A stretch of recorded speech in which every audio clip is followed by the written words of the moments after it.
नमस्ते, शुभ संध्या। मैं अवनीश आप सभी का एक एजुकेशन के इस लाइव मंच ऐप में आप सभी का बहुत बहुत स्वागत करता हूँ। आइए मित्रों, हम लोग बाबूराम सक्सेना का अध्ययन कर रहे हैं, व्याकरण पढ़ रहे हैं और लोग संज्ञा प्रकरण पढ़ रहे हैं। संज्ञा प्रकरण में ये देखें कहाँ तक हम लोगों ने देख लिया था। जरा देखिए, यहाँ तक सर्वनाम स्थान सुड नपुंसकस्य पुल्लिंग और स्त्रीलिंग प्रातिपदिक शब्दों के आगे लगने वाले सुट को ओजस अम औट तथा प्रत्यय सर्वनाम स्थान कहलाते हैं। यहाँ तक देख लिया था। आज हम लोगों को ये पढ़ना है, तो आज कुछ ज़्यादा है नहीं।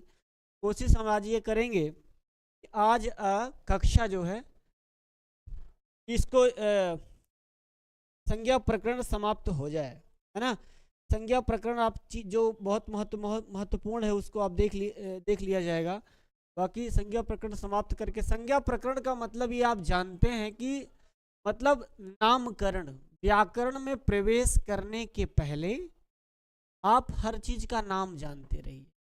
और जब आप संधि इत्यादि पढ़ेंगे, प्रत्यय इत्यादि पढ़ेंगे, तब आप इस नाम से रूबरू हो जाएंगे पहले से, तो वहां आपको परेशानी नहीं होगी ना।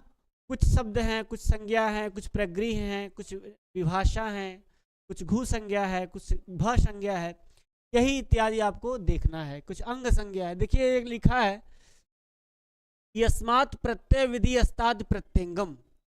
यस्मात् प्रत्यय विधि अस्ताद प्रत्यंगम। अब इन्होंने कहा कि जिस शब्द के आगे, जिस शब्द के आगे कोई प्रत्यय जोड़ा जाए, उस प्रत्यय के पूर्व संपूर्ण शब्द समुदाय को अंग कहते हैं, है ना। अब आप ऐसे समझ गए क्या?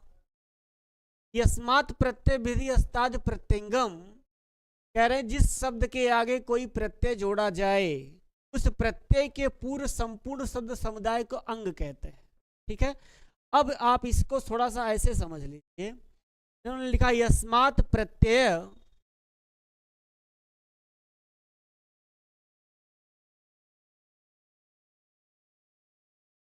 यस्मात्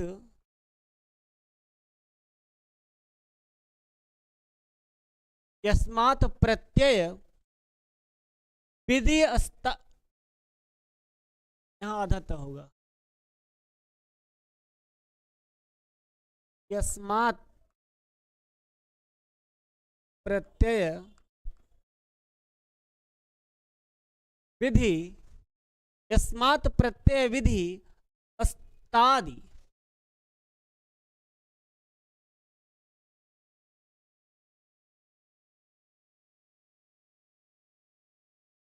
प्रत्यंगम।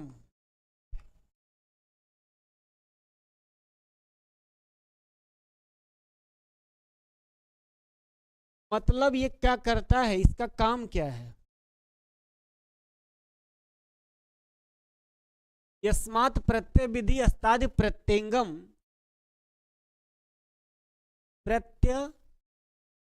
प्रत्यंगम।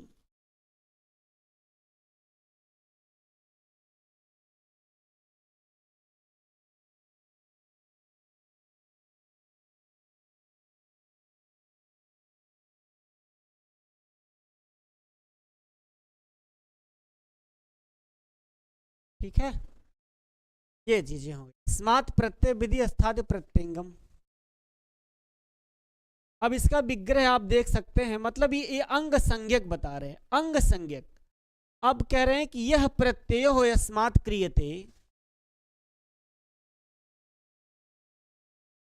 परिभाषा थोड़ा संस्कृत में देखिए। यह प्रत्ययो,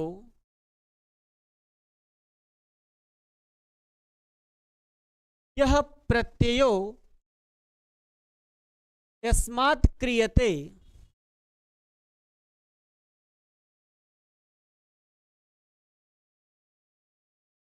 यस्मात् क्रियते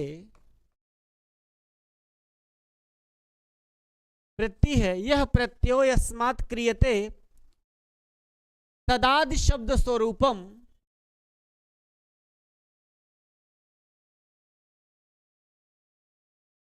तदादि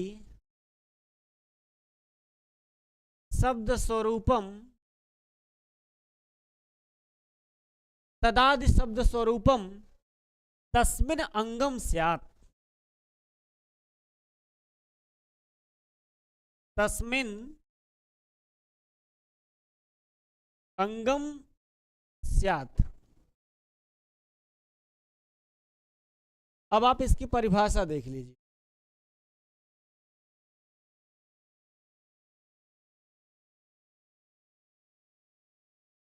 कह रहे हैं कि जो प्रत्यय जिस शब्द से विधान किया जाता है, जो प्रत्यय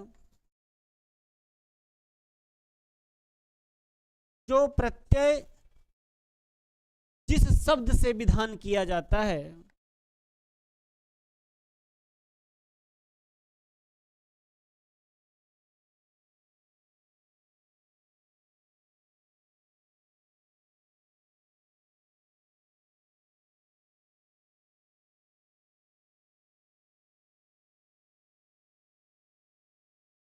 जो प्रत्यय जिस शब्द से विधान किया जाता है, प्रत्यय के पूर्व में ऐसा शब्द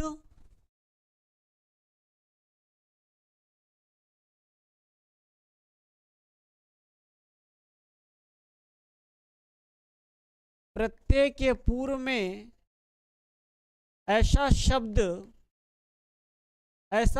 स्वरूप,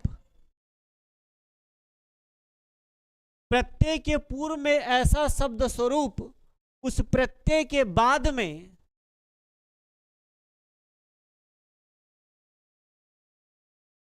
जो प्रत्यय जिस शब्द से विधान किया जाता है, प्रत्यय के पूर्व में ऐसा शब्द स्वरूप, प्रत्यय के पूर्व में ऐसा शब्द स्वरूप उस प्रत्यय के बाद में होने पर, उस प्रत्यय के बाद में होने पर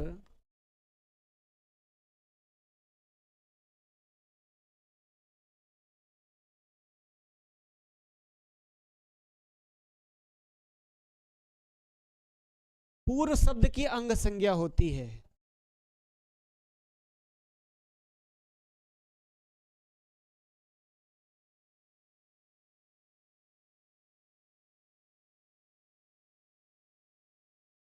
अब आप यहीं से इसको आप ऐसे समझ लीजिए कि जैसे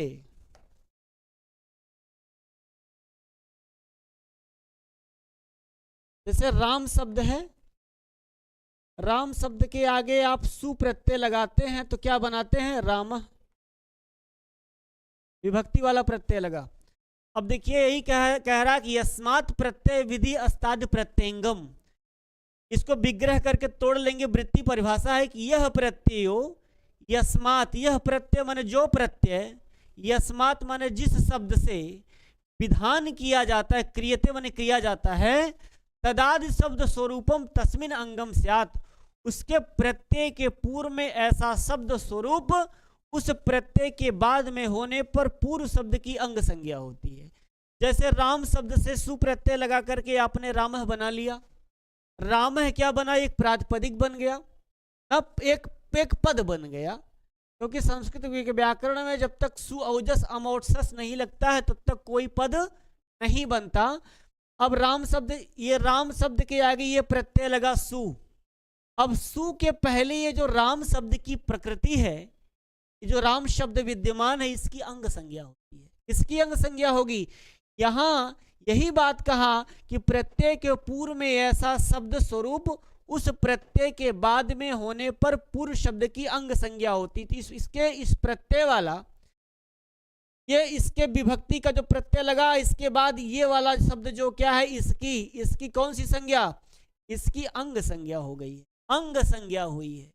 यही बात ये कहना चाहते थे। तो जैसे ये बन गया, जैसे भू से आप मिप प्रत्यय लगाते हैं, यहां और देख लीजिए, भू शब्द से आप मिप प्रत्यय लगाते, मिप ना, तो ये भू शब्द है, भा में ऊ लगा है, ऊ को जब ऊ को वह आदेश होगा ई को एणच से, तो आ भा में आ है, आ ऊ मिलकर के ओ बना तो भव शब्द बन जाएगा।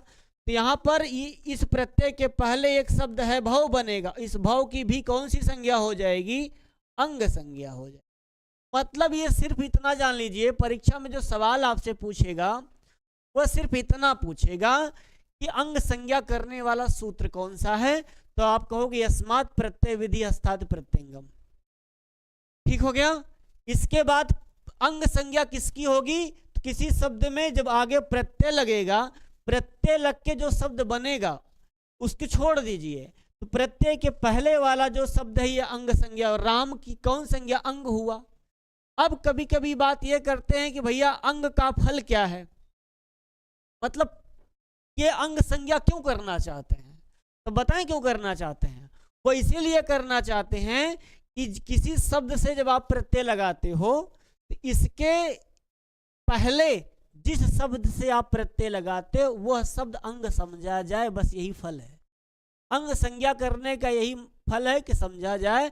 जैसे आपके उदाहरण के रूप में आप देख लीजिए, जैसे आपके पूरे शरीर में ना अंगुली है, हाथ है, पैर है, कान है, ये सब आपके क्या हैं, ये अंग ही तो हैं। एक अंग है, बॉडी के एक पार्ट हैं। तो अगर किसी की अंगुली कट जाए, ऐसा ना हो कभी, लेकिन इत्तफाकन यदि ऐसा हो जाए तो वह इसके पहले कहाँ लगा हुआ था, ऐसा समझिए। वह एक बॉडी में ही तो पार्ट जुड़ा हुआ था, एक अंग नहीं है।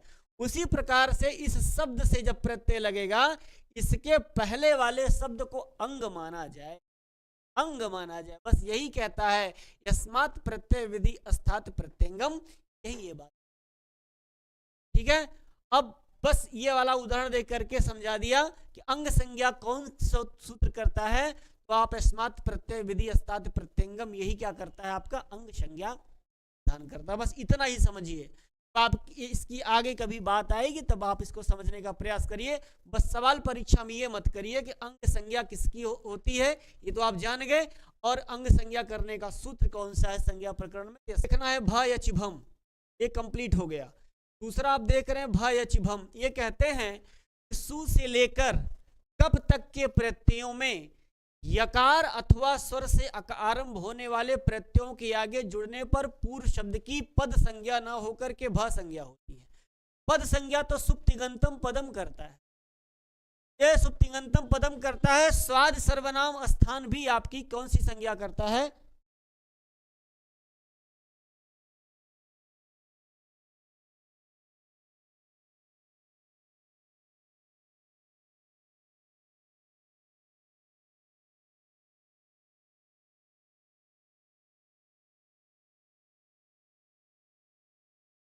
चलिए। और जैसे स्वाद सर्वनाम स्थान भी पद संज्ञा करता है। सु से लेकर कब तक के प्रत्ययों में यकार अथवा स्वर से आरंभ होने वाले प्रत्ययों के आगे जुड़ने पर पूर्व शब्द की भ संज्ञा होती है। आपसे सवाल पूछेगा कि भ संज्ञा करने वाला सूत्र कौन सा है, तो आप कहोगे भ यचि भम। अब इसको थोड़ा सा आप इसमें भ यचि भम को देख लीजिए।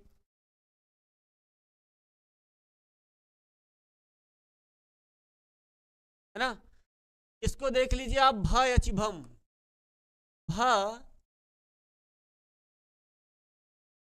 भ यचि भम,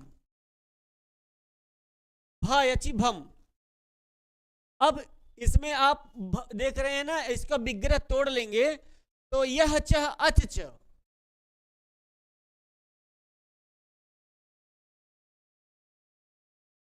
यह च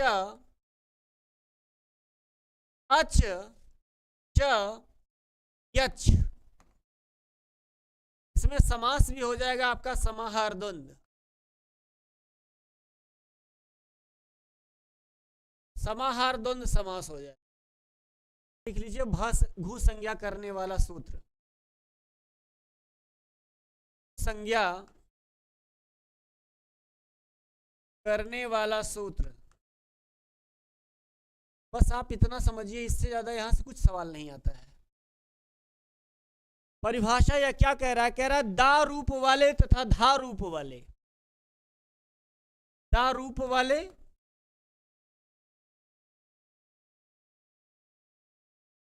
तथा धा रूप वाले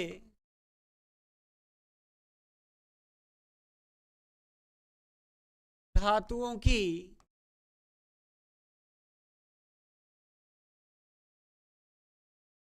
भू संज्ञा होती है।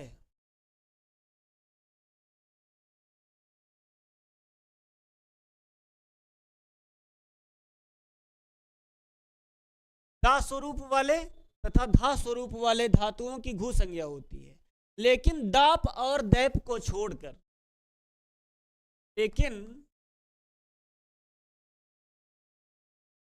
दाप और दैप को छोड़कर, मतलब इनको छोड़ दिया जाए। क्यों छोड़ दिया जाए? ये दाप माने होता है क्या? दाप करना। मतलब ये दा शब्द इस समय प्रयोग किया है, दाप और दैप शब्द आया है दा, को छोड़ दिया जाए तो दा स्वरूप वाले और धा स्वरूप वाले जितने भी धातुएं होती हैं की कौन सी संज्ञा करता है? घू। सवाल पूछेगा घू संज्ञा करने वाला सूत्र है तो दाधा ध्वाप घू, बस दाधा ध्वाप घू भू संज्ञा करता है, आप इतना रट लीजिए।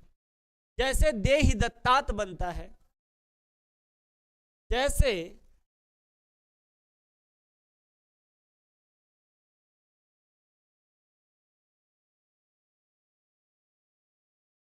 जैसे आपका देहि बनता है कि नहीं बनता है? देहि और आपका दत्तात बनता है ना, रूप चलाते हैं लोट लकार में, लोट लकार में आप रूप चलाते हैं परस्मयी पद में, तो आपका देहि और दत्तात बनेगा। पठतात भी बनता है, ये प्रथम और द्वितीय में दत्तात दत्तात बनेगा। तो ये देहि में कौन सी धातु है? दा धातु है। दत्तात में कौन सी धातु है? दा धातु है। बस इसी धातु की घू संज्ञा हो जाती है, यही ये कहना चाहते हैं, इससे ज्यादा कुछ नहीं करना चाहते हैं, इन्हीं की होती है। और जैसे घू संज्ञक है तो देयात शब्द बनता है। दूसरा क्या बनता है? देयात। देयात शब्द बनेगा, ये आश्रय लिंग में चलता है आपका, ये आश्रय लिंग में बनता है, यहां इनकी भी घू संज्ञा होती है। ठीक है, देयात में बन जाता है। तो बस यही है कि दा और धू वाली धातुओं की घू संज्ञा करने वाला सूत्र कौन सा है? दाधा ध्वाप भू करता है। ठीक है, चलिए अब आगे देखते हैं, आगे क्या इन्होंने कहा भाई।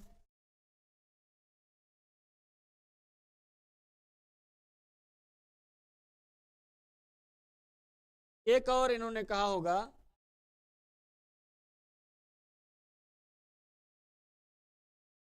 ये हो गया। देखिए नीचे लिखा है कि अब आपने ये अंग संज्ञा पढ़ लिया, भा संज्ञा पढ़ लिया, घू संज्ञा पढ़ लिया, अब तरप और तमप लिखा। तरप तमपौ घ, तरप और तमप इन प्रत्ययों की घ संज्ञा होती है।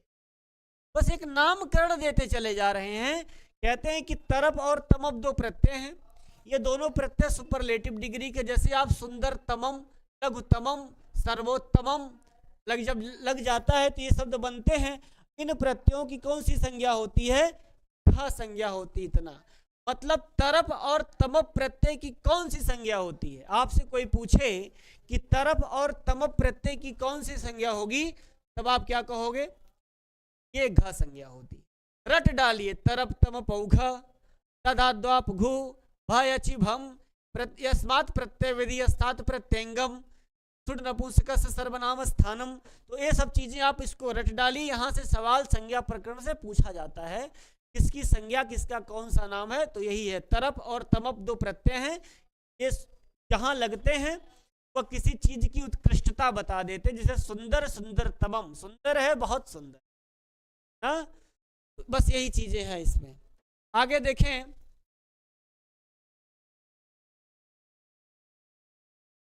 लिखा है विभाषा, न वेति विभाषा, जहां पर विकल्प से होने और न होने दोनों की संभावना रहती है, वहां पर विभाषा संज्ञा होती है। इसका नाम रख दिया पाणिनि ने विभाषा। कहा कि सूत्र क्या है विभाषा संज्ञा करने वाला, सूत्र क्या है, तो बोले न वेति विभाषा। न वेति विभाषा को आप तोड़ेंगे तो न का अर्थ होता है निषेध। नहीं, देख लीजिए नोट्स बना, जिसे आप बना रहे हैं उसी के नीचे बना लीजिए। और वाह न वेति, न और वाह, इसका व्या का अर्थ क्या है विकल्प से, वाह का अर्थ क्या है विकल्प। कभी कभी ऐसे सवाल पूछता है न वेति विभाषा में न का क्या अर्थ है, वाह का क्या अर्थ है।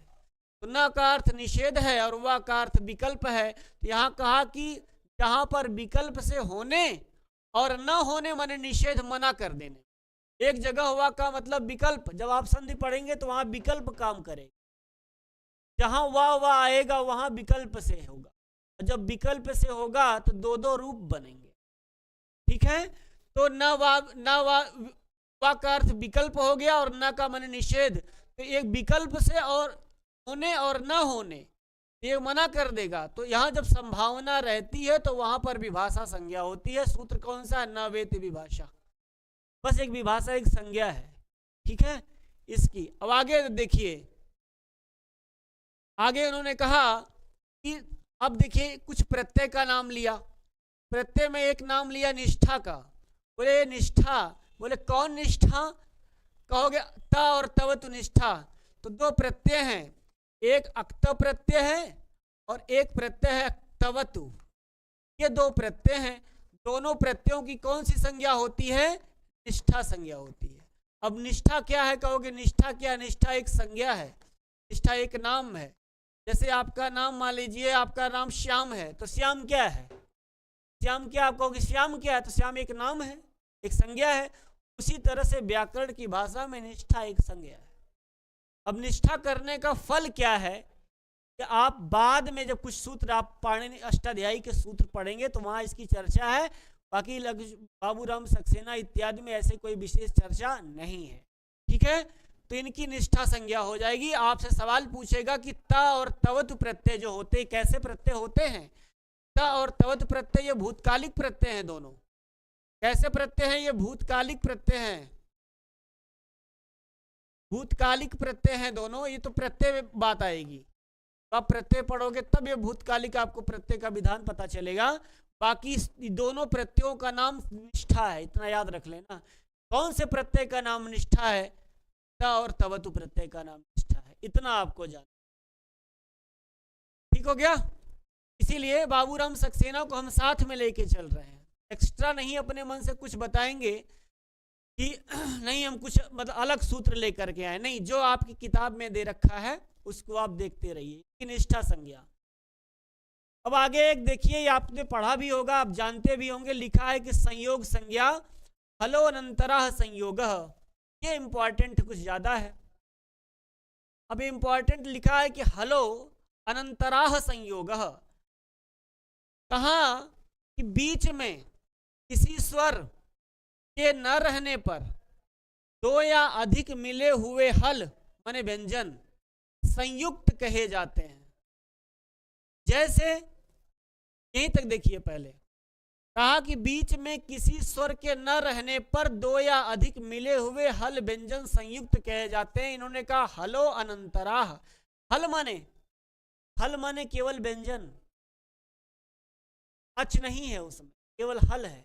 हल का मतलब हैवर्ड से चल करके और हल तक के ला तक जाएगा, आप कह दिए हल, हल में संपूर्ण व्यंजन आ जाएंगे। तो व्यंजनों के अनंतराह माने उसके अनंतर में, बद्ध में, बीच में, और लेकिन कहा कि स्वर का व्यवधान न हो, स्वर का व्यवधान न हो, तब उसकी कौन सी संज्ञा होती है, संयोग संज्ञा।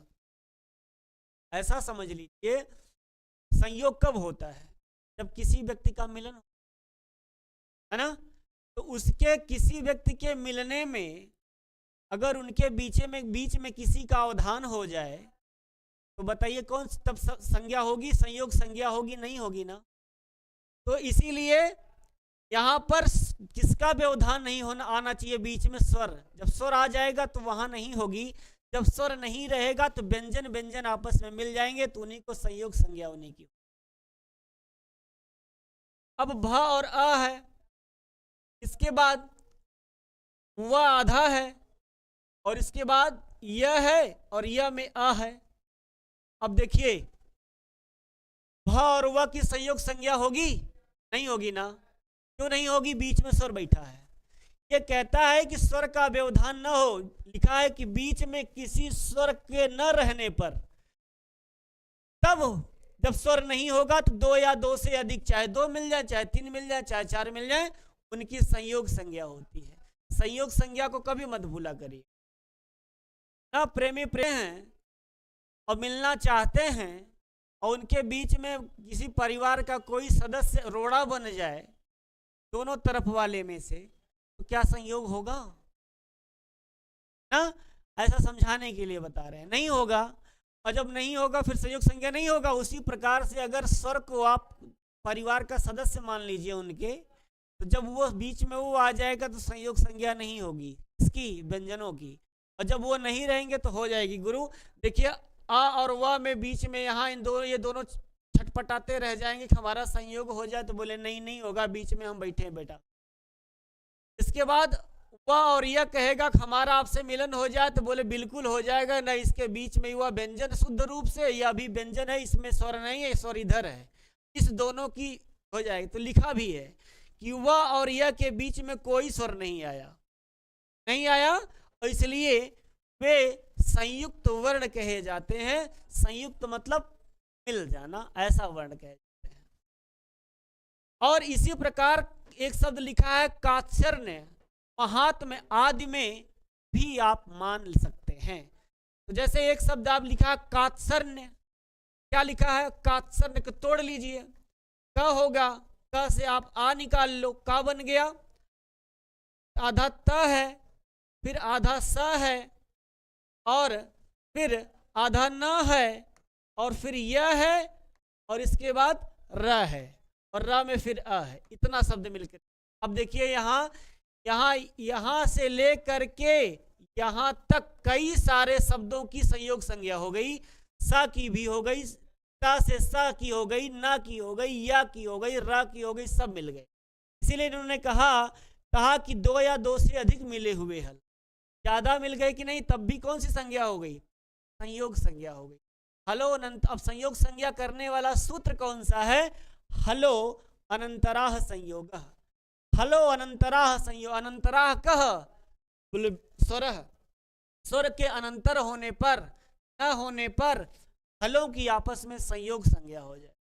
और जब संयोग संज्ञा होगी, आगे इसका परिणाम संधि पढ़ोगे तो आपको देखने को तुरंत प्राप्त हो जाएगा संयोग संज्ञा करने का मतलब क्या था। बस आप इतना जानते रहो कि इनकी संयोग संज्ञा होती है। जब सवाल बन जाता है कि स्वरों के व्यवधान न रहने पर किसकी संज्ञा होती है, तो आप कहोगे हलों की। कौन सा सूत्र करता है संयोग संज्ञा? तो कहोगे हलो और अंतरा संयोग करता। अगला शब्द लिखा है महात्म्य। महात्म आदि में, तो महात्म में तोड़ लोगे। अब महात्म में आप तोड़ोगे तो म है, म से आ है, इसके बाद आगे क्या है?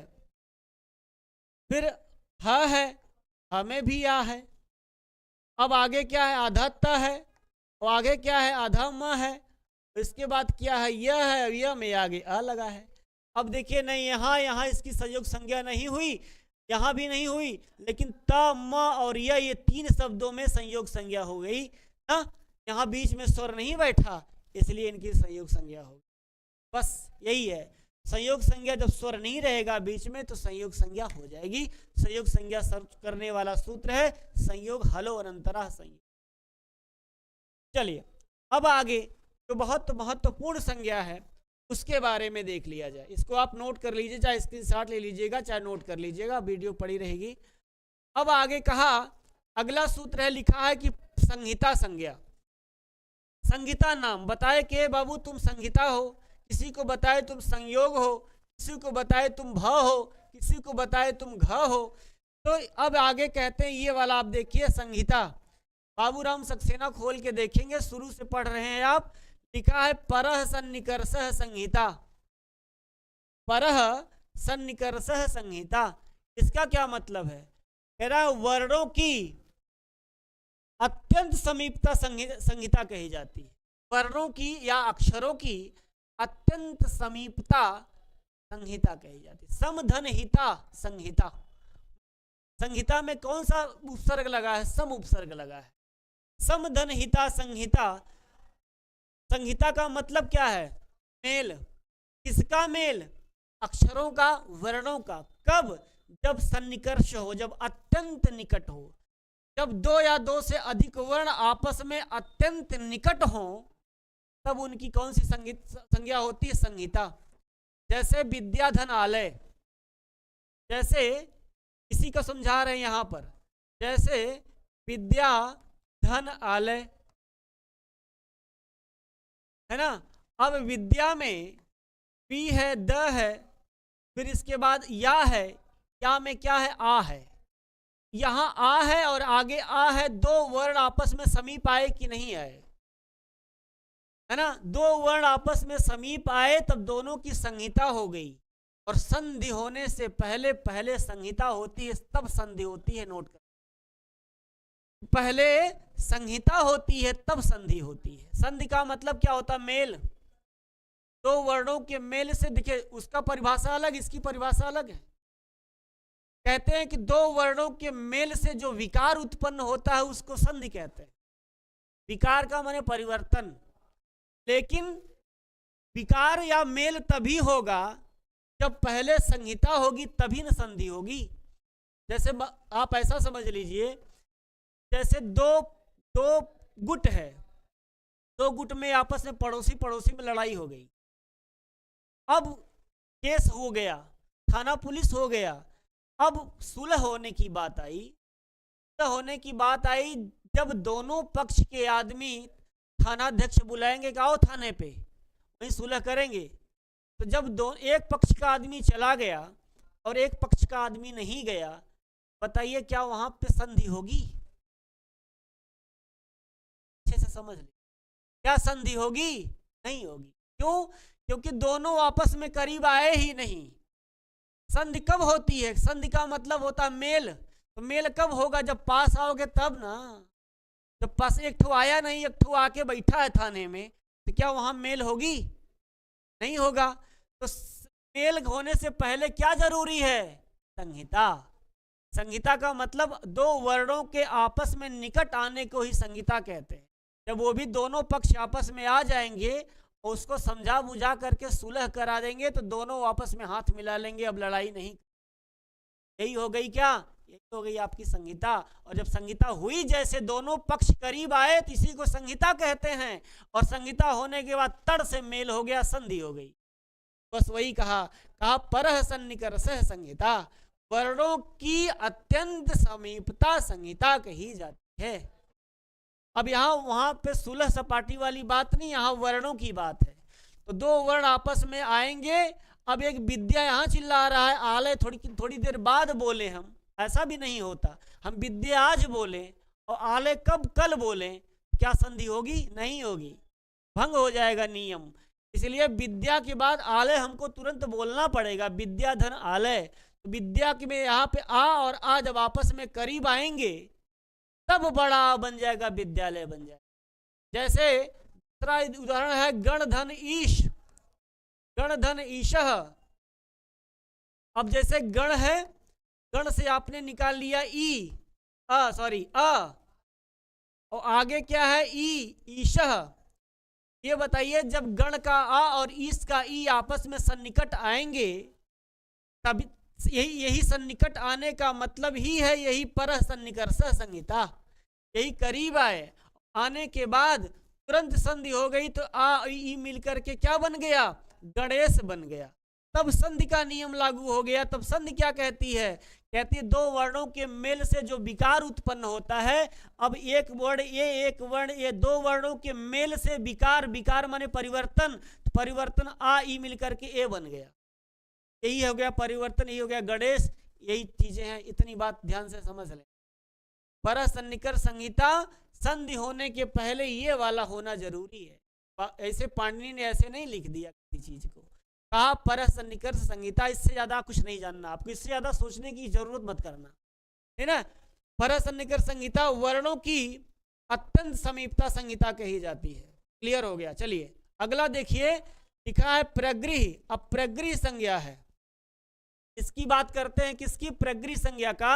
तो इन्होंने कहा ईदु द्वे द्विवचनम प्रगृहम, ईदु द्वे द्विवचनम प्रगृहम, इकारांत उकारांत एकारांत द्विवचन हो तो पद प्रगृह कहे जाते हैं। अब इसको देख लीजिए, प्रगृह संज्ञा, आप क्या पढ़ रहे हैं? प्रगृह संज्ञा पढ़ रहे हैं।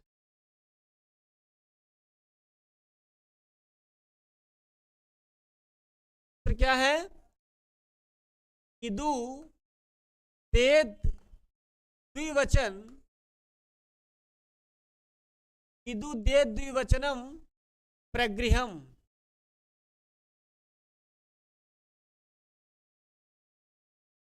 ईदु दे द्विवचनम प्रगृहम। लिखा है ईदु दे द्विवचन, ईत ऊत एत तोड़ देंगे इसको, ईत उत और एत कितना? द्विवचन में, द्विवचन हो तो प्रगृह संज्ञा हो जाए।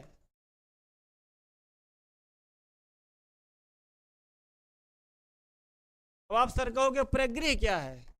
प्रगृह एक नाम है, प्रगृह एक संज्ञा है, ठीक है। एक बताया कि प्रगृह हो जाए, और प्रगृह करने का मतलब क्या है? प्रगृह करने का अर्थ होता है प्रकृत भाव। प्रगृह का एक मतलब संज्ञा भी है, और प्रकृत का इसका मतलब है प्रकृत भाव, जिसको आप प्रकृत भाव संधि पढ़ते हो। जब प्रगृह भाव, जब प्रकृत भाव हो जाएगा तो फिर संधि नहीं होगी। यहाँ संधि वर्जित है, यहाँ संधि नहीं होगी, प्रकृत भाव रह जाएगा। प्रकृत माने पहले के जैसा, प्रकृत माने पहले और भाव माने जैसा, तो पहले के जैसा जैसा था वैसा ही रह गया, संधि नहीं हुई, इसलिए प्रकृत भाव हो गया। लेकिन कब? बोले दीर्घ इकारांत, दीर्घ उकारांत और एकारांत द्विवचन हो, लेकिन तब प्रगृह संज्ञा होगी। प्रगृह संज्ञा करने वाला सूत्र कौन सा है? ईदु दे द्विवचनम प्रगृहम। इकारांत उकारांत एकारांत द्विवचन में होंगे तभी प्रगृह संज्ञा होगा, नियम है, शर्त है। अब जैसे आप उदाहरण बहुत देखे होंगे कि अमीषा, उदाहरण आप देखे होंगे जैसे अमी ईशा,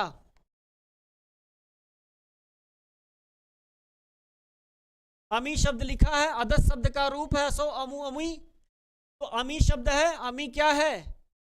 यह द्विवचन का है और दीर्घ इकारांत है। तो अमी और ईशा में यहाँ पर कोई नियम काम नहीं किया।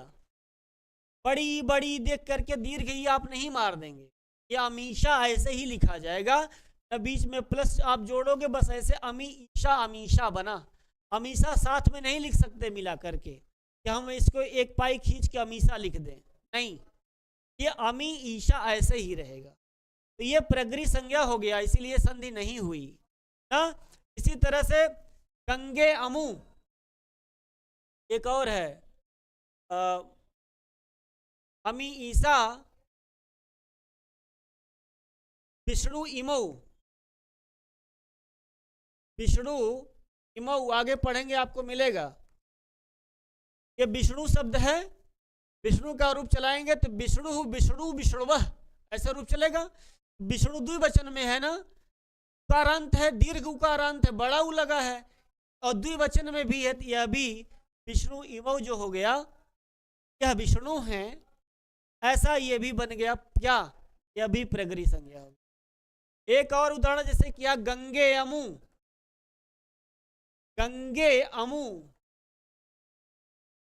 गंगा गंगे गंगा ऐसे रूप चलता है।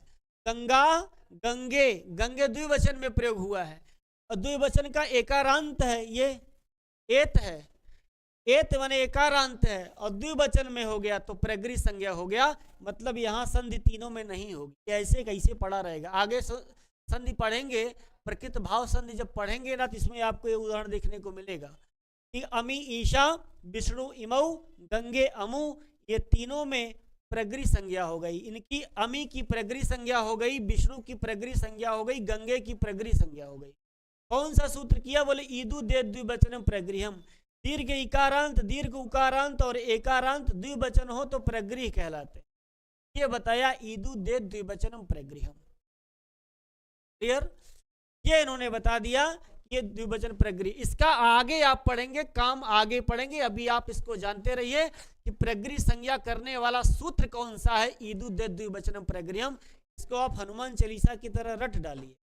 तो बाबूराम सक्सेना का संज्ञा प्रकरण का 1.5-2 पेज में है, सारे सूत्रों को लिख डालिए। और हमने जो कुछ बेहतरीन तरीके से जिसको समझाने का प्रयास किया है वो तो इसमें पढ़ा ही है, आप उसको देख डालिए, पढ़ डालिए। चले आगे देखें अब क्या बचा है। प्रगृह संज्ञा हो गई आपकी। चलिए इसके बाद क्या है भैया, सार्वधातुक प्रत्यय लिखा है। लिखा है तिंग सित सार्वधातुकम। तिंग प्रत्यय है, शित प्रत्यय है, सार्वधातुक।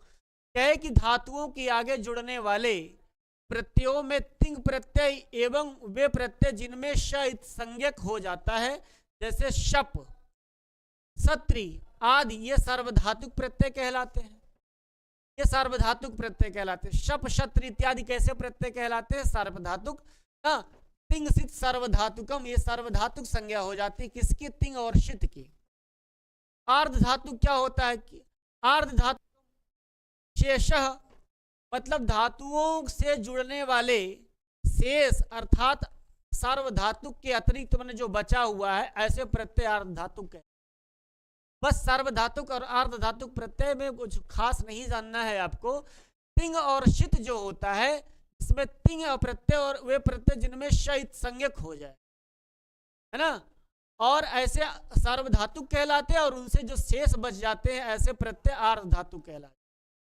चलिए अगला देखते हैं, ये वाला प्रत्यय सत, तौसत। तौसत कौन है? तो आगे लिखा कि क्षत्रिय और सानच दोनों का नाम सत है। ये भी इंपॉर्टेंट है। क्षत्रिय और सानच दो क्या है? प्रत्यय हैं। ये प्रत्यय दोनों कैसे हैं? ये दोनों प्रत्यय वर्तमान कालिक है, वर्तमान काल के प्रत्यय हैं। अभी आपने इसके पहले ता और तवतु पढ़ा था, तो ता और तवत प्रत्यय कैसे थे? भूतकालिक प्रत्यय थे, भूतकाल में प्रयोग किए जाते थे। लेकिन ये प्रत्यय दोनों वर्तमान कालिक है, क्षत्रिय और सानत। जैसे गम धातु से क्षत्रिय प्रत्यय लगाते हैं तो गच्छन बनाते हैं, हस धातु से क्षत्रिय प्रत्यय लगाते हैं तो हसन बनाते हैं, चल धातु से क्षत्रिय प्रत्यय लगा के चलन बना लेते हैं ना। इसके रूप तीनों लिंगों में चलते हैं, गच्छन गच्छन्ति गच्छ ऐसे कर चलता है, पठन पठन्ति पठत, हसन हसन्ति हसत, ऐसे बनेगा तीनों लिंगों में। ये बात आपको बाद में बताएंगे। लेकिन क्षत्रिय और सानच का नाम क्या है? सत नाम है। इनकी कौन सी संज्ञा? सत संज्ञा। निष्ठा संज्ञा किसकी? ता और तवत की। सवाल पूछेगा कि ता तवत की कौन सी संज्ञा? बोले निष्ठा। कौन सा सूत्र करता है? ता तवत निष्ठा। सत संज्ञा किसकी? बोले क्षत्रिय और सानच की। कौन सा सूत्र करता है? तौसत। यहाँ लिखा है तौसत। तौ पद से किसका बोध हो रहा है? दोनों का। किसका? क्षत्रिय और सानच ये तौ है। सह तौ ते रूप चलता है, सह तौ ते, तो तौ है सह तौ, तौ माने सह माने वह, तौ माने वे दोनों। वे दोनों कौन? क्षत्रिय और सानच। इन दोनों की सत संज्ञा। बस इतना पकड़ के चलिए साथ में। तौ सत, क्षत्रिय और सानच की कौन संज्ञा? सत संज्ञा। हम जितना बताएं आप उतना ही पकड़ के चलो, पर्याप्त हो जाएगा, है ना। जो चीज आपको नहीं, आपका दिमाग आपके मन से दिमाग कहता है, काम करता है कि नहीं इस क्या है, ऐसे कैसे हो गया, तो आप उसके लिए सवाल करिएगा। बाकी व्याकरण है अपने मन से ज्यादा, मतलब आप ऐसा ना सोचिएगा, बस जितना लिखा है उतने को पकड़ते चलिए, आपका क्वेश्चन गलत नहीं होगा, ये गारंटी हमारी। क्षत्रिय और सानच दोनों का नाम क्या सत है? अब देखिए इससे महत्वपूर्ण संज्ञा अनुनासिक संज्ञा। अनुनासिक संज्ञा ये वाला देखिए, बाबूराम सक्सेना की लाइन पढ़ रहे हो आप। लिखा है मुखनासिका वचनो अनुनासिकः, मुखनासिका वचनो अनुनासिकः, मुखनासिका वचनो अनुनासिकः, मुखनासिका वचनो अनुनासिकः। ये क्या कह रहे हैं? कह रहे हैं जिन वर्णों का उच्चारण मुख और नासिका दोनों से होता, कितना सरल है, कुछ कठिन नहीं है, उन्हें अनुनासिक कहा जाता है। भाई उच्चारण कहाँ कहाँ से हो सकता है? अगर नाक न हो तो क्या उच्चारण हो जाएगा? केवल नाक से बोल लोगे? अगर कोई नाक से बोल के दिखाए, मुंह बंद करके नाक से बोलो, और नाक बंद कर लो, कोई शब्द मुंह से बोलो, देखो कुछ ऐसे शब्द आएंगे आप बोल ही नहीं पाओगे। जैसे कौन से शब्द आएंगे? जैसे अ, आ, ए, ल इत्यादि। अब ये हम आपको बता दें ही आज, जैसे आप अ पढ़ते हो, एक अ ये अनुनासिक नहीं है, ये अननुनासिक है। माने अनुनासिक का मतलब है जो अनुनासिक ना हो, इसी को एक शब्द कहते हैं निरनुनासिक। निरनुनासिक, निरनुनासिक कहते हैं, मतलब जो अनुनासिक ना हो। लेकिन ये आ जो होता है अनुनासिक भी होता है। अभी आप आगे पढ़ोगे वर्ण विचार में इसको क्लियर कर दूंगा, तब बता दूंगा आपको इसको। वर्ण विचार में जब पढ़ेंगे तो ये देखिए आ के ऊपर लगा वैसे यहाँ लिखा ए, इसीलिए आपको वर्ण विचार में पता चलेगा ये 18 प्रकार का होता है। आ, ए, ल इत्यादि यह अनुनासिक चिन्ह के द्वारा प्रकट किया जाता है, और वर्गों के पंचमाक्षर ङ, य, ण, न तथा म भी अनुनासिक वर्ण हैं, क्योंकि इनमें भी नासिका की सहायता ली जाती है। अब भले अकुह विसर्जनीय नाम कंठ कहा गया, क कहने से क, ख, ग, अंगा, च कहने से च, छ, ज, झैया, ट कहने से ट, ठ, ढ, ढ, त कहने से त, थ, द, ध, न, प कहने से प, फ, ब, भ, म। तो ये पांचवा वर्ण है। तो पांचवा वर्ण के साथ इसकी नासिका संज्ञा भी होती है। तो सूत्र कौन सा करता है? मुख नासिका वचनों नासिका, माने मुख सहित नासिका, मुख के साथ साथ में नासिका का भी उच्चारण करने से ऐसे वर्ण अनुनासिक कहे जाते। यही बात है, ऐसे वर्ण क्या कहे जाते हैं? अनुनासिक कहे जाते हैं, पंचमाक्षर। अब आप अंगा को नाक बंद करके बोलिए, अंगा बोलिए, म बोलिए, ण बोलिए, नाक बंद कर लेंगे, गुरु फंस जाएंगे, नहीं बोल पाएंगे। इसीलिए शब्दों को, यह संस्कृत की भाषा वैज्ञानिक भाषा है ना, बड़ा इसको आधार बहुत सोच समझ के इसको बनाया गया और कहा गया है। इसीलिए संस्कृत का अर्थ ही होता है शुद्ध परिष्कृत और परिमार्जित भाषा, संस्कृत भाषा है ना। तो इस तरह से आपका मुख नासिका वचनों और नासिका, जिन वर्णों का उच्चारण मुख और नासिका दोनों से होता है उन्हें अनुनासिक कहते हैं। और जैसे अ, आ, य, ल इत्यादि ये अनुनासिक चिन्ह के द्वारा प्रकट किया जाता है, ये अनुनासिक का चिन्ह है। आप अनुनासिक का चिन्ह है ना, अभी आपको आगे बताएंगे ये अनुनासिक का भी चिन्ह है, एक अनुस्वार का चिन्ह है, तो क्या अंतर होता है आपको आप आगे बताएंगे। और वर्गों के पंचमाक्षर अंगा, य, अण, न तथा म भी अनुनासिक वर्ण कहे जाते हैं, क्योंकि इनमें भी नासिका की सहायता ली जाती है। बस इतना आप जानिए कि भैया जो मुख और नासिका से बोला जाता है वो वर्ण अनुनासिक कहे जाते हैं। आगे कहा, ये भी बहुत महत्वपूर्ण, कहा कि सवर्ण संज्ञा, सवर्ण माने क्या होता है? समान, बराबर। इसका सूत्र है तुल्याश्च प्रयत्नम सवर्णम। कहा जब दो या उससे अधिक वर्णों के उच्चारण स्थान मुख विवर में स्थित तालवादी और अभ्यंतर प्रयत्न समान हो, एक हो, तो उनकी परस्पर सवर्ण संज्ञा कहते हैं। तुल्याश्च प्रयत्नम सवर्णम को ऐसे समझ लीजिए, तुल्यास्य प्रयत्नम सवर्णम। सवर्ण का अर्थ क्या होता है?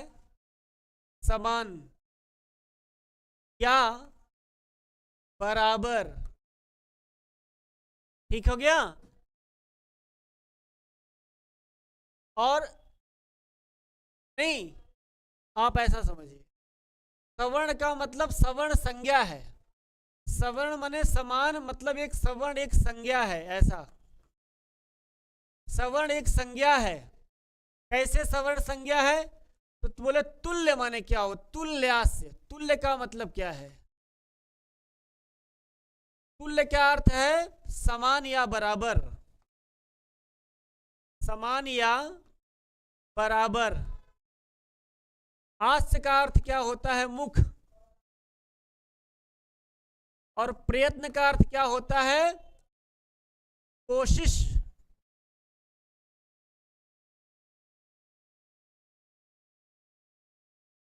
कोशिश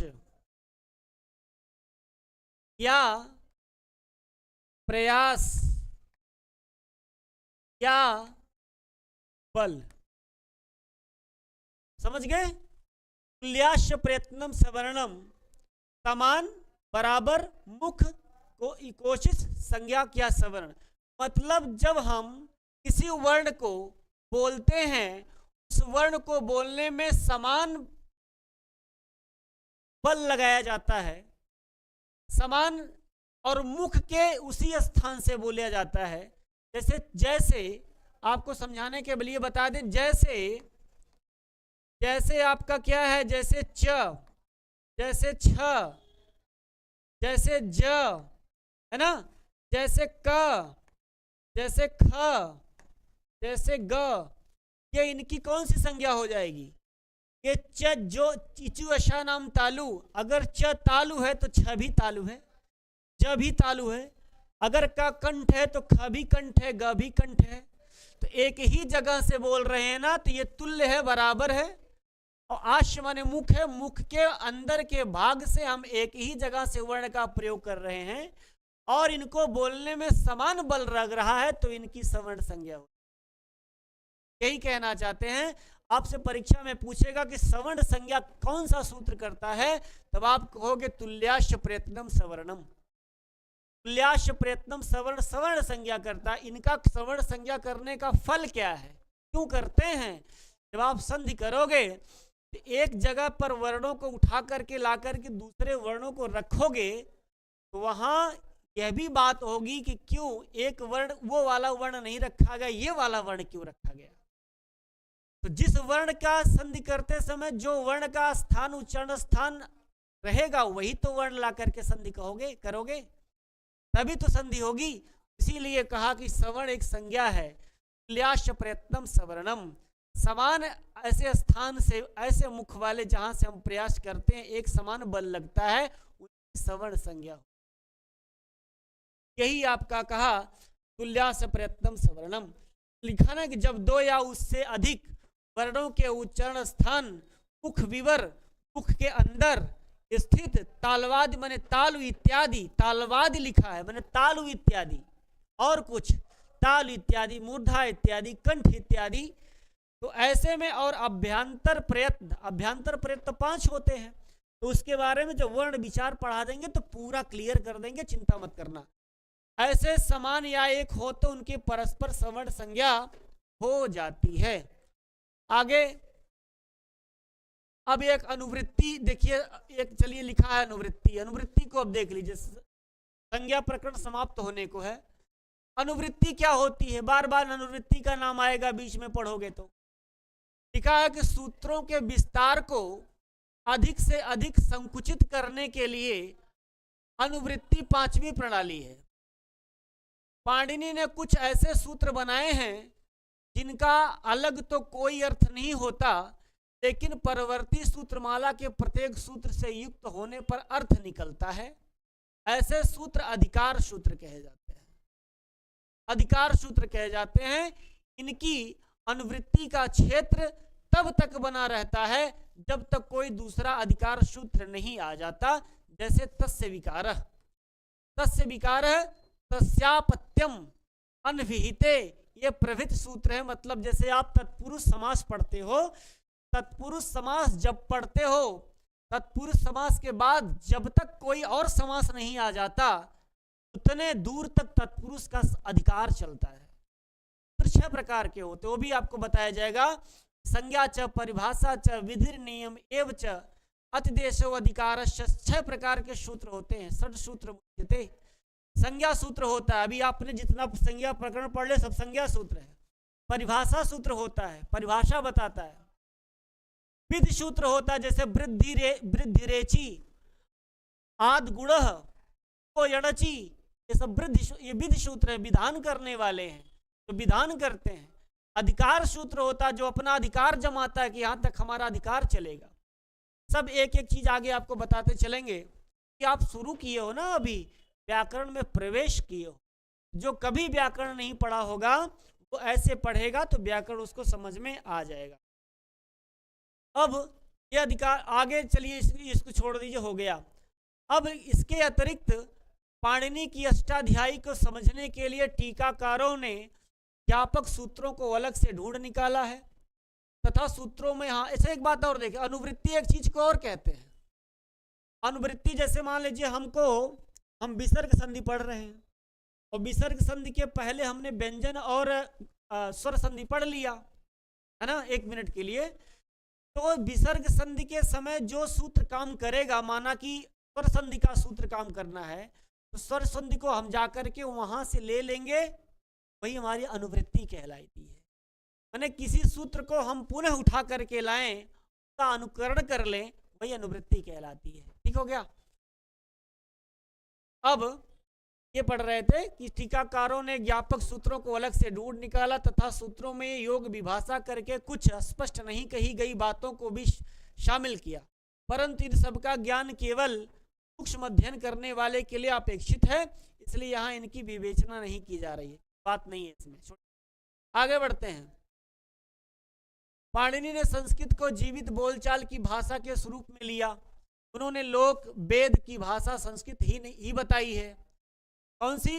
लोक और वेद की भाषा संस्कृत बताई है पाणिनि ने। लोक की संस्कृत को भाषा तथा वेद की संस्कृत को छंदस शब्द का प्रयोग करते हैं, ये बात इंपॉर्टेंट है। लोक की संस्कृत को भाषा माने जो लोगों में बोली जाती है, संस्कृत क्या है? एक भाषा ही तो है। और वेद को संस्कृत को छंदस कहते हैं, छंद गाया जाता है या वेद में कहते हैं। भाषा शब्द का अर्थ ही है जिसे लोग भाषित करें या बोले। भाषा शब्द में भाष धातु है, भाष का अर्थ है बोलना। कौन सा शब्द है? ये भाष धातु है, ये भाष है।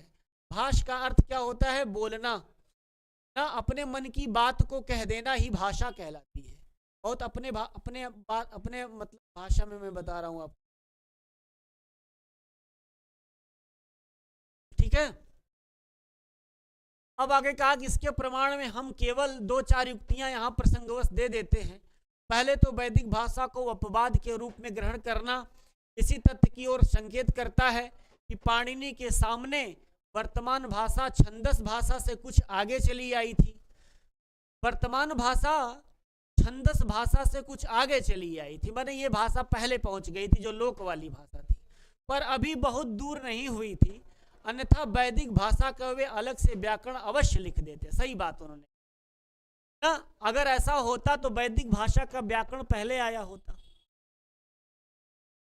दूसरे, स्तंभ शकृतोरिन हर दे तिनाथोयो पशु और ब्रीहिशाल्योढक नते नाशिकाया संज्ञायाम टिकाय टीटान नाड भ्रंटच कृंगाह द्वितीय तृतीय संभवती जात कृतो प्रभित सामान्य कृषक जीवन से ही संबंध, कुछ ऐसे सूत्र इन्होंने बताया। रखने वाले सूत्रों की रचना स्पष्ट यही सिद्ध करती है कि जिस भाषा का विश्लेषण पाणिनि कर रहे हैं वह बोल चाल की भाषा है। तीसरे गणपाठों में आए हुए नाम इतने विचित्र और अनजान से लगते हैं कि किसी को यह स्वप्न में भी विचार नहीं हो सकता ये शब्द स्टैंडर्ड भाषा के होंगे। उदाहरण के लिए गुहुलू, अलिगु, कहूशय, नवाकू, वटाकू, ये शब्द कहाँ आपको सुनने प्राप्त होता है? मिलता है कहीं? नहीं मिलता है ना। इसीलिए उन्होंने कहा ऐसा लगता है जैसे कभी स्वप्न भी नहीं प्राप्त हो रहा है, कुछ इंपॉर्टेंट एक नहीं है। देखिए पाणिनि को आपने पढ़ लिया था, थोड़ा पतंजलि के बारे में पढ़ लीजिए। पाणिनि के लगभग 1250 सूत्रों पर आलोचनात्मक दृष्टि से वररुचि, माने वररुचि का नाम कात्यायन भी है, याद रखना। इस कात्यायन का नाम वररुच भी है, वररुच, ये कभी कभी कंफ्यूज मत होना, वररुच कात्यायन को ही कहते हैं। इन्होंने क्या किया? इनके 1250 सूत्रों पर, किसके? पाणिनि के 4000 वार्तिकों की रचना की है। 700 से अधिक सूत्रों को उन्होंने बिना उसमें कोई दोष दिखाए सुंदर व्याख्या की है। मतलब 1250 सूत्र पर 4000 वार्तिक, ये वार्तिककार हैं। कात्यायन कौन है? ये वार्तिककार हैं। ये सबसे इंपॉर्टेंट चीज है, तो बार बार नहीं आपको बताया जाएगा। ये वार्तिककार हैं, पाणिनि सूत्रकार हैं। क्या है, सूत्रकार हैं, क्योंकि अष्टाध्यायी को उन्होंने सूत्र भाषा में लिखा, सूत्र शैली में लिखा है। ये सूत्रकार हैं। अब ये क्या है, ये वार्तिककार है कात्यायन, इनका नाम वररुचि है। 1250 सूत्रों पर 4000 वार्तिक। अब करीब 10 सूत्रों को व्यर्थ बताया तथा लगभग 540 सूत्रों में परिवर्तन और परिष्करण किया। कात्यायन पाणिनि के प्रति उचित श्रद्धा भी यत्र तत्र प्रदर्शित करते हैं, परंतु उन्होंने अनेक स्थलों पर पाणिनि को समझने में भूल की है ना, और कहीं कहीं वे अनुचित आलोचना भी कर गए हैं, है ना। जैसा कहीं कहीं मतलब बताया गया कि वो जैसे पाणिनि कुछ शब्द बना करके चले गए, कात्यायन जब आए तो उन्होंने अपने मनगढ़ंत कुछ चीजों को रखा। जैसे अक्षादुहिन्य नाम उपसंख्यानम को इन्होंने वृद्धि किया, प्रादुहो ढोढ़ सहशेष को वृद्धि किया ना, स्वादिरेणो वार्तिक रचा वृद्धि करने के लिए बहुत सारा काम उन्होंने किया। इस अनौचित्य की ओर महाभाष्यकार पतंजलि ने हमारा ध्यान आकृष्ट किया है। कात्यायन के वार्तिक श्लोक और गद्य दोनों में लाइन बहुत इंपॉर्टेंट है। कात्यायन के वार्तिक और श्लोक गद्य पद्य लिखा है, श्लोक और गद्य दोनों में है। श्लोक मन एक पद्य और गद्य, इनका वार्तिक श्लोकों में भी है और इनका वार्तिक गद्य में भी है। गद्य जिसमें कथा कहानी इत्यादि होती है, और पद्य कहते हैं श्लोकों को जो हम गाते हैं। तो कात्यायन का वार्तिक श्लोक और गद्य दोनों में ये लाइन इंपॉर्टेंट, किताब में अपने खींच लीजिएगा। वे दाक्षिणात्य थे। कौन? ये कात्यायन कहाँ के थे? दक्षिण के थे। जैसा प्रियतद्धिता दक्षिणात्या, ये लाइन इंपॉर्टेंट कर लीजिएगा। प्रियतद्धिता दक्षिणात्या महाभाष्य के इस वाक्य से प्रतीत होता है। इसके अतिरिक्त कात्यायनवाद स्नेही प्रतिशाख्य के प्रणेता भी हैं। आपसे पूछेगा वाद स्नेही प्रतिशाख्य के प्रणेता कौन है? लाइन इंपॉर्टेंट है, अपने किताब के नीचे अंडरलाइन कर लीजिए। वाद स्नेही प्रतिशाख्य के प्रणेता कौन है? वाद स्नेही प्रतिशाख्य के प्रणेता ये है, कात्यायन है। वररुचि का समय जो है 400 वर्ष ईसा पूर्व और 300